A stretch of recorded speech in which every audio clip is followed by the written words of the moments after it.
여러분 반갑습니다. 9월 24일 맥체인 성경 읽기 시간입니다.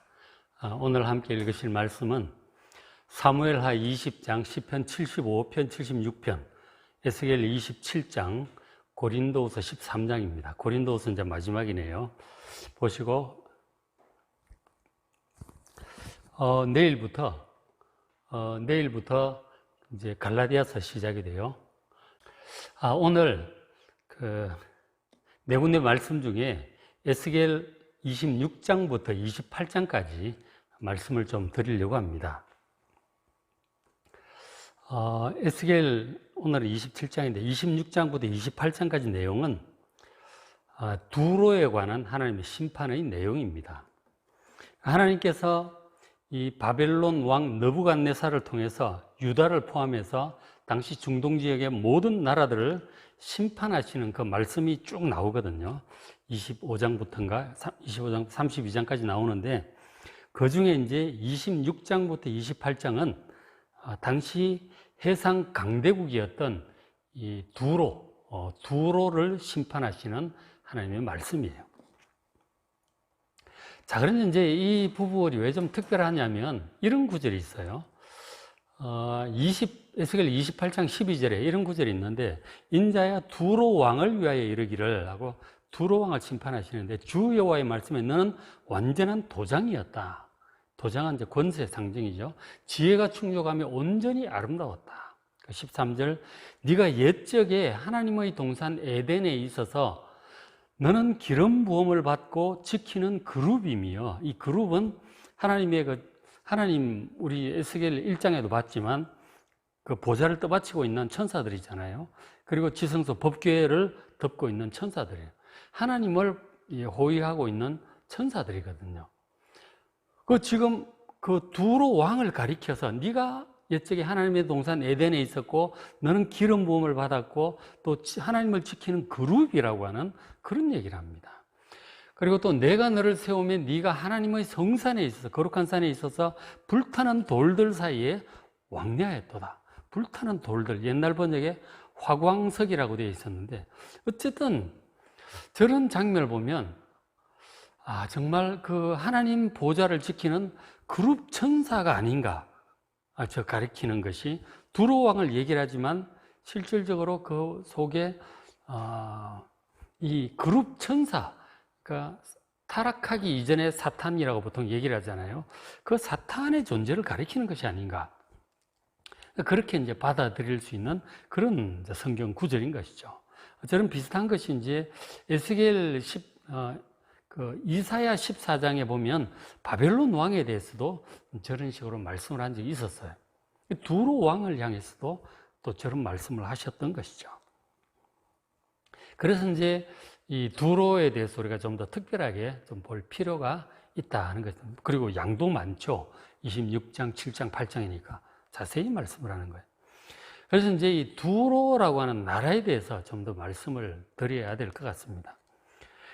여러분 이제 두로 그러니까 이스라엘 북쪽에 있는 한 조그만 나라인가 생각하겠지만 그렇지 않아요. 이 두로가 세계 역사에 나오는데 아주 당시에 엄청난 해상 왕국이었음을 여러분 아셔야 됩니다.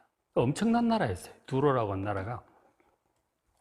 에스겔 27장 앞에 3절에 보면 27장에 보면 이런 게 자세히 나오는데 보면 너는 두로를 향하여 이르기를 바다 어귀에 거주하면서 여러 선 백성과 거래하는 자야 이렇게 나옵니다. 그러니까 바다의 이제 어귀니까 해변가에 살면서 여러 선 백성, 그 바다라고 하는 것은 지중해를 얘기하는 것이에요. 지중해에 있는 여러 선 백성들과 거래하는 자, 해상 무역을 하는 나라였던 것이죠. 18절 그 보면 3절부터 해가지고 쭉 나오는데 18절 중간쯤에 보면 너의 제품이 많고 이 두로가 무역하는 제품이 굉장히 많다는 거예요. 너의 제품이 많고 각종 보화가 풍부했어. 다메섹이 너와 거래하였음. 다메섹은 그 시리아의 아람 그쪽이죠. 거기도 거래하고. 그래서 무엇을 거래했느냐 하면 헬본 포도주와 흰 양털로 이제 두로와 거래합니다. 그 다메섹이 포도주와 양털을 가지고 와서 이 두로에 갖다 주고 자기들 필요한 걸 또 사간 것이죠. 그렇게 해서 뭐 18, 19, 20, 21, 2, 3, 4 보면 여러 나라 명단들이 나와요. 당시 거기에 보면은 그 25절에 또 다시스가 나오는데, 이 다시스는 지중해 저쪽 끝에 있는 스페인 쪽이에요. 그 다시스의 배, 그러니까 거기서 저 지중해 한참 저 서쪽 끝까지 있는 스페인 지역까지 이제 온 지중해를 다 왕래하면서 무역을 했던 것이죠. 그러니까 다시스의 배는 때를 지어 너희 화물을 나르니 이 두로의 화물을 나릅니다. 그래서 네가 바다 중심에서 풍부하여 영화가 매우 크도다. 해상 무역 강국임을 명백히 볼 수가 있어요. 그러니까 그 당시 모든 나라들과 거의 다 그래요. 지중해 뭐 북쪽이 그리스 쪽이나 그 다음에 뭐 이탈리아 쪽이든지 아니면 뭐 지중해 남쪽은 바로 아프리카 북쪽이잖아요. 그러니까 이집트라든가 튀니지 뭐 알제리 이런 쪽이잖아요. 전부 다 그 지중해 무역 전체를 거의 장악하고 있었던 나라가 바로 두로인데, 그때 나라가 세계사에 보면 페니키아라고 나옵니다. 페니키아. 성경에는 페니키아를 베니게라고 그러죠. 사도행전 베니게라고 하는 지명으로 나오는 그것이 이제 페니키아입니다.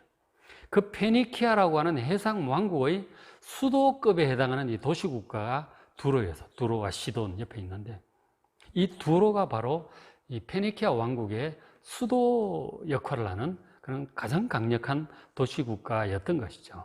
그래서 두로라고 지칭을 하고 있습니다. 두로 왕이라고 하는 것은 페니키아 그 해상 왕국의 왕인 것이죠. 그리고 이제 거기를 보면 그 페니키아, 그러니까 두로, 시돈 그쪽이 이스라엘 바로 북쪽에 있는 나라, 지금으로 치면 레바논이죠. 레바논. 그 북쪽 이제 왼쪽에는 이제 지중해 바다고, 오른쪽을 보시면은 이제 그 레바논 산맥이 있어요. 레바논 산맥에 백향목이 엄청나게 많이 이렇게 자랍니다. 그 백향목이 벌레도 안 생기고 이게 나무가 굉장히 좋아요. 그래서 이제 나중에 그 다윗 궁궐도 막 지어주고 솔로몬이 성전 건축할 때 많은 백향목을 레바논에서 운수해 오잖아요. 그게 지금 바로 저 두로예요. 두로 왕 히람 가서 교역도 하고 이제 그렇게 했던 것이죠.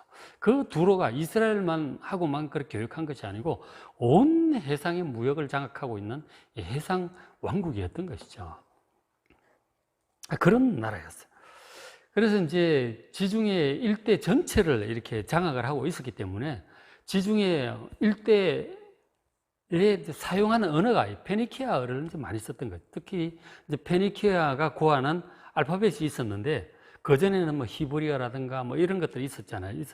고대 이제 쐐기 문자라든가 뭐 수메르, 아카드, 그 다음에 히브리어 뭐 이런 문자들이 있었는데, 가장 이제 그 새로운 문자를 이렇게 좀 편리하게 고안해낸 사람들이 페니키아예요.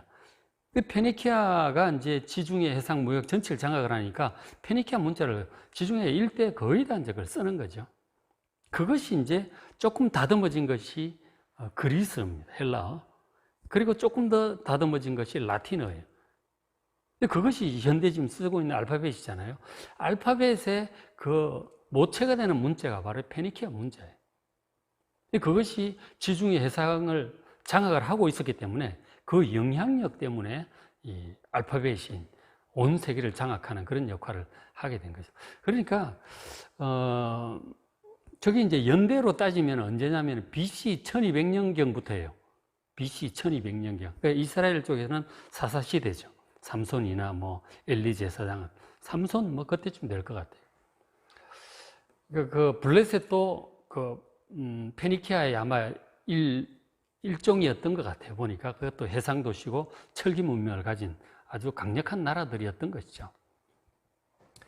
그래서 이제 저 페니키아가 그렇게 BC 1200년경, 1100년 뭐 이럴 때쯤 굉장히 강력한 해상 왕국이었다. 그때는 뭐 아수르니 바벨론이니 뭐 로마, 그리스 이런 거 다 나오기 전이에요. BC 1200년경이니까 그때는 뭐 솔로몬, 뭐 다윗도 나오기 전이니까 뭐 아마 가장 강력한 왕국이 BC 1200년경에 페니키아 왕국이고 그 수도에 해당하는 도시가 두로였던 것이죠. 그것을 우리가 좀 알고 이 26장, 7장, 8장을 보셔야 돼요. 지금 에스겔서의 상황, 에스겔서의 상황은 지금 유대인들이 바벨론에게 항복을 해서 그 일부가 지금 포로로 끌려와 있잖아요. 바벨론에 포로로 끌려와 있는데 이 거짓 선지자들의 어떤 그런 영향도 있고 이래가지고 이제 나라가 이 예루살렘이 힘을 곧 회복하지 않을까, 바벨론을 물리치지 않을까 그런 기대들을 가지고 있었습니다. 그 근거 중에 하나가 이 두로 왕국이죠. 두로 왕국이 역시 똑같이 이제 바벨론을 공격을 당했는데 두로 왕국이 워낙 강력한 국가잖아요. 그러니까 바벨론 느부갓네살 왕의 공격을 잘 버티고 막아주지 않을까, 두로가. 그러면 자기들도 덕분에 왕국을 다시 일으킬, 두로하고는 관계를 잘 지냈으니까 잘 일으킬 그런 기회가 되지 않을까, 그런 생각들을 했던 것 같아요. 그래서 하나님께서 두로에 대해서도 두로도 바벨론 느부갓네살 왕에서 패배할 것이고 멸망할 것이라고 하는 그런 내용이에요. 26장, 7장, 8장이. 그러니까 쓸데없는 기대 갖지 말고 이 바벨론 포로 생활을 받아들이고 길게 잡고 회개하고 회복할 때까지 기도하고 기다리라고 하는 그런 이제 메시지가 있는 것이죠. 두로의 멸망이 확실하다고 지금 하나님께서 에스겔을 통해서 말씀을 하시는 거예요. 그래서 이제 또 이제 보시면 28장 2절에 이제 26장, 7장, 8장을 번갈아 이렇게 보고 있습니다. 28장 2절에 인자야, 하나님께서 에스겔을 부르는 명칭이죠. 너는 두로 왕에게 이르기를 예언하라. 주 여호와께서 같이 말씀하시되 네 마음이 교만하여 말하기를 나는 신이라. 내가 하나님의 자리 곧 바다 가운데 앉아 있다 하도다. 네 마음이 하나님의 마음 같은 채 할지라도 너는 사람이요 신이 아니거늘. 그렇게 하나님 말씀하셨어요. 그러니까 이 두로 왕이 온 지중해를 다 장악하고 해상 무역을 장악하니까 엄청나게 막 부강해지는 거죠. 엄청나게 부유하고 부강해지고 모든 나라 왕들이 자기 나라에서 사치품 다 이제 수입해 가서 쓰고 그렇게 했던 것이죠. 그리고 백향목 워낙 나무가 좋으니까 이집트도 많이 이제 수입해 가고 각 나라가 그 백향목 엄청 좋아했다고 합니다. 그런 해상 무역을 그렇게 장악을 하고 있으니까 그리고 이제 굉장히 이제 지혜롭게 잘 했던 것 같아요. 그러니까 그렇게 하지 그냥 되는 건 아니잖아요. 굉장히 지혜롭고 능력 있게 그걸 잘 한 거죠. 그러면서 이제 두로 왕이 이제 점점 교만해지는 거 아니에요. 그러면서 너무 막 일이 잘 돌아가고 형통하고 모든 지중해 모든 연안 국가들이 존경하고 의지하고 이렇게 하니까 이게 막 교만이 이제 점점 올라오는 거죠. 그러면서 스스로 생각, 내가 신이 아닌가?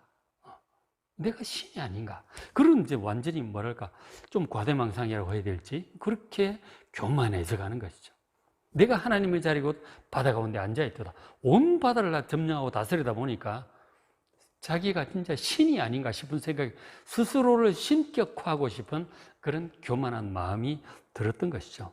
저런 건 이제 역사에 종종 나타나죠.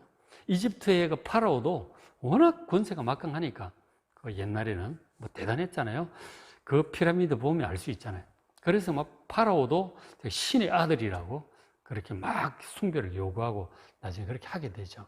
그리고 로마 황제들도 자기가 신의 아들, 태양신 아폴론의 아들이다 막 이렇게 하고 이제 숭배를 요구하잖아요. 옛날에 바벨론의 느부갓네살 왕도 이 신상을 만들어 놓고 그렇게 신으로 숭배할 것을 요구를 하고 그러죠. 그러니까 이 가장 부강하고 강력한 나라의 이 왕들이 그런 교만과 그 교만을 이렇게 갖게 되는 것 같아요. 제가 종종 말씀드리지만 지금 현대 문명이 엄청나게 발달했잖아요. 또 과학도 발달하고 뭐 이렇게 하다 보니까 최근에 유발 하라리 책에 보니까 그랬잖아요. 인간이 이제 그 영생불사가 얼마 안 남았다. 이게 시간 문제다. 죽음 얼마든지 극복할 수 있고 모든 문제 다 극복할 수 있다고 하는 그런 자신감에 충만했던 그 책이었어요. 그런 거의 인간이 영생불사에 이제 곧 들어갈 것으로 그렇게 기대를 하고 있었단 말이에요. 지금 이제 두로 왕도 그랬던 것이죠. 너무 막 형통하고 나라가 잘 되니까 거의 자기 스스로 신격화하는 그런 마음을 가지게 되었던 것이죠. 그래서 하나님께서 하나님께서 그런 교만한 자들을 결코 그냥 두지 않고 심판하심을 지금 보여주고 있습니다. 그래서 이제 28장 9절에 네가 너를 죽이는 자 앞에서, 이제 하나님께서 바벨론 두로 왕에게 하시는 말씀은 너를 죽이는 자 앞에서도 내가 하나님이라고 말하겠느냐. 널 죽이겠다는 거예요. 바벨론 왕 느부갓네살을 통해서 널 죽이겠다고 하는 거예요. 네가 죽음을 앞자리에서 내가 하나님이라고 그렇게 자신할 수 있겠느냐. 너를 치는 자들 앞에서 사람일 뿐이요 신이 아니다. 너는 신이 아니다. 를 깨닫게 하기 위해서 하나님께서 교만함을 치시는 거예요. 결국은 이제 두로도 바벨론의 앞에 완전히 이제 패배를 하게 되고 쫓겨가죠. 그래서 더 이상 살 수가 없게 됩니다. 완전히 쫓겨가가지고 그래도 해상을 장악하고 있었으니까 이 사람들이 이제 거기서는 더 이상 못 살게 돼요. 쫓겨나가지고 또 뭐 그 주 세력들이 다 해가지고 배 타고 저쪽 식민지 중에 하나인 카르타고 쪽으로 갑니다. 카르타고 쪽으로 가서 또 카르타고가 또 해상 왕국이 또 되죠. 어쨌든 역사는 그렇게 이어져 가는데, 그래서 하나님께서 그 교만한 자를 저렇게 심판하시는 것을 우리가 보게 됩니다. 저런 교만한 생각을 가졌던 사람들 다 심판을 받았어요. 다 심판을 받습니다. 그런 일들을 하나님께서 결코 그냥 두지 아니하신다는 거죠. 자, 그런데 하나님께서 가장 부강하고 지혜롭고 화려했던 그 두로 왕에 대해서 좀 더 이렇게 말씀을 하셔요. 자, 28장 12절에 인자야 두로 왕을 위하여 이르기를 주 여호와의 말씀에 너는, 두로 왕에게 하시는 말씀이죠. 완전한 도장이다. 이 완전한 권세고 지혜가 충족하고 온전히 아름다웠다. 아마 잘생기기도 한 것 같아요. 그러면서 13절에 네가 옛적에 하나님의 동산 에덴에 있어서, 에덴 동산에 있었다는 거죠. 너는 기름 부음을 받고 지키는 그룹이며, 지금 두로 왕을 얘기를 하는데 얘기가 점점 좀 이상하죠, 그죠? 물론 이제 문맥상으로 볼 때는 일단 비유적으로 이제 봐야 되겠죠. 그러니까 그 정말 아름답고 부강하고 강력한 그 모습이 정말 지혜롭고 화려하고 진짜 에덴 동산에 있는 것처럼 그렇게 화려하다, 뭐 이런 뜻이겠죠. 또 너는 기름 부음을 받고 지키는 그룹이며, 그러니까 그런 부강함과 해상 왕국을 다스리던 권세를 하나님이 주셨다고 하는, 어떤 하나님이 허락하셨으니까 그렇게 되는 건 되는 거죠. 어떤 그런 것의 비유로 이제 보지만 단순히 그렇게 비유로 보기에는 너무 좀 영적이죠, 그죠? 그래서 이제 저게 두로 왕인데 그 배후에 사탄을 가리키고 있는 것이다라고 고대 이제 교부들부터 이제 그렇게 해석을 해 왔었어요. 사탄을 가리키는 것이다. 근데 문맥상으로 보면은 일단 분명히 두로 왕이에요, 그죠? 가장 강력한 그 나라에 저걸 비유적으로 해석을 하면 그렇게 되는데, 그래도 그렇게만 보기에는 너무 이제 영적인 그런 의미를 뭐 부인할 수 없는 그런 문맥이 아닌가 싶어요. 14절 끝부분에 내가 너를 세우면 네가 하나님의 성산에 있어서 불타는 돌들 사이에 왕래했다. 천국을 막 왕래하는 것 같은 그런 모습을 보게 되죠. 그리고 이제 이어서 15절에 네가 지음을 받던 날로부터, 하나님께로부터 그렇게 지음을 받았는데 네 모든 길에 완전하더니 마침내 내게서 불의가 드러났다. 완전했었는데 불의가 나타나. 16절에 너희 무역이 많음으로 너희 가운데 강포가 가득하여 네가 범죄하였도다. 부유해지면 점점 이제 뭐 힘을 쓰게 되죠.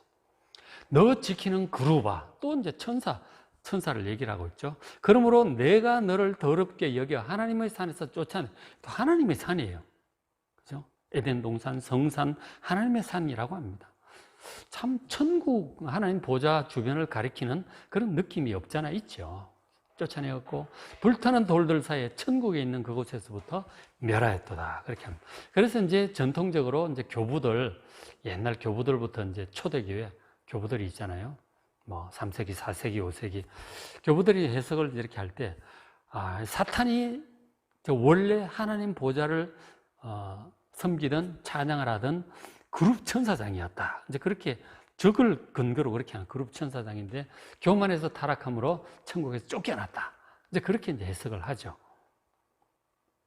그렇게 하는데 문맥상으로 볼 때는 분명히 두로 왕을 가리키고 있는 게 이제 맞죠, 그죠? 근데 그 두로 왕을 비유적으로 에덴 동산에 있었다든지 그룹이라든지 그런 것들은 비유적으로 이제 그렇게 많이들 봅니다. 두 가지가 팽팽한데 어쨌든 이제 양쪽 다 우리가 생각해 볼 수 있죠. 그러니까 우리가 이제 결론적으로 그렇게 볼 수 있을 것입니다. 자, 사람이 이 두로 왕처럼 너무나 지혜롭고 능력이 뛰어나고 많은 것을 성취하면 스스로 하나님이 다 된 것처럼 그렇게 이제 교만해지죠. 교만해지죠. 그죠? 너무 막 뛰어나고 모두들 존경하고 안 되는 일이 없는 거죠. 그러니까 교만해지는 거죠. 그것은 결국은 이제 그 속에 있는 사탄도 교만하여 그렇게 하나님께 타락하고 하나님을 대적하고 범죄했다고 생각을 할 때 그런 교만함, 너무나 온전하게 지음을 받은 자가 교만함으로 하나님처럼 되려고 하는 그것이 사실은 우리 조상 아담과 하와 속에도 있었다고 봐야죠. 에덴 동산에서 너무나 완벽하게 지음을 받았거든요. 너무나 뛰어난 능력, 아름답고. 그래서 이 사탄이 부추기잖아요. 너 스스로 하나님 될 수 있어. 뭐 하나님 그 말씀 들을 게 뭐야? 너 스스로 하나님 될 수 있어. 선악과 따먹어. 모든 것을 분별할 능력을 갖게 될 거야. 인간 속에 그런 교만함이 있었다는 거죠. 그걸 틈타고 들어오는 거 아니에요. 그래서 결국은 받아들이고 선악과를 따먹죠. 스스로 신이 되려고 한 거예요. 우리 조상 아담과 하와가. 하나님이 되려고 했다니까. 그래서 결국은 죽게 되는 거 아니에요. 지금 두로 왕도 그래서 죽는 거 아니에요. 같은 맥락이에요. 사람이 너무 일이 잘 되고 형통하고 이렇게 되면 이렇게 막 교만의 끝을 달리다가 결국 하나님 신이 되려고 하는 것이죠. 그게 이제 두로 왕이 그랬던 것이고, 뭐 이집트 파라오나 로마 황제 다 이제 그런 전체를 밟았죠. 결국 이 스스로 교만해지고자 하는 그런 마음이 사탄이 다 아담과 하와 우리 조상 부추기듯이 이런 뛰어난 사람들을 부추기는 거예요. 그러니까 결국은 스스로 하나님 되려고 하다가 하나님으로 심판받고 그렇게 죽고 그러는 거죠. 느부갓네살 왕도 그렇게 교만하다가 정신이 나중에 돌죠. 하나님 심판으로. 7년 동안 짐승처럼 지내잖아요. 그렇게 심판을 받는 것입니다.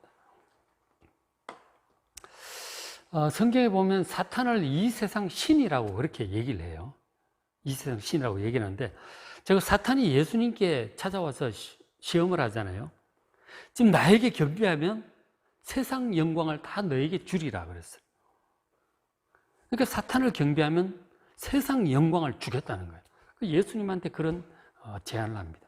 세상 영광에 대한 욕심이 있다면 바로 저런 욕심이 강하다면 그렇게 될 수 있는 것이죠. 그러나 예수님께서는 세상 영광보다 하나님의 영광이 훨씬 귀하다는 것을 아셨어요. 그 세상 영광과 하나님께 주시는 영광 사이에서 여러분 세상 영광이 아니라 하나님 주시는 영광을 선택하시기 바랍니다. 세상 영광 배후에는 이게 저 위에 정점에 올라가면 상당히 사탄의 역사가 많을 거라고요. 벌써 교만과 그렇잖아요. 세상 영광이라고 하는 것이 결국은 이제 하나님께로부터 멀어지게 만드는 그런 역할을 이제 많이 하는 것이죠. 그런 것도 우리가 정말 잘 생각을 해야 돼요. 예수님께서 세상 영광을 거절하고 오직 하나님만 경배하라고 하셨어요. 사탄 내쫓아 버리셨죠. 자, 성도 여러분, 물질이나 성공이나 세상 영광보다 정말 예수님 말씀처럼 하나님을 경외하시고 세상 영광보다 하나님의 영광을 더 구하시고 하늘의 영광을 더 구하시고 하나님을 진심으로 경외하는 마음으로 하나님보다 세상 영광을 더 좋아하면 넘어가는 것이죠. 하나님을 경외하는 마음으로 하나님을 마음과 뜻을 다해 사랑하시고 섬기시고 하나님을 따르는 여러분 되시길 바랍니다. 두로 왕처럼 되지 않으려면, 아담처럼 되지 않으려면, 정말 교만한 처럼 돼. 우리는 일이 잘 되기 위해서 애를 쓰지만 너무 잘 되고 형통해지면은 참 그 교만해지지 않을 사람이 없는 것 같아요. 참 위험합니다. 그래서 항상 기도 많이 하고 늘 말씀을 가까이 하고 하나님을 진심으로 경외하는 마음으로 우리에게 주어진 일들을 열심히 하시고 하나님을 사랑하고 섬기는 여러분 되시길 바랍니다. 자, 오늘 그 에스겔 26, 7, 8장 이 두로 왕 얘기를 하면서 사탄과 이런 것들 얘기를 좀 했어요. 잘 한번 읽어보시기 바랍니다. 자, 오늘 말씀 사무엘하 20장, 시편 75편, 76편, 에스겔 27장, 고린도서 13장 이 말씀 잘 읽으시고 또 기도도 하시길 바랍니다.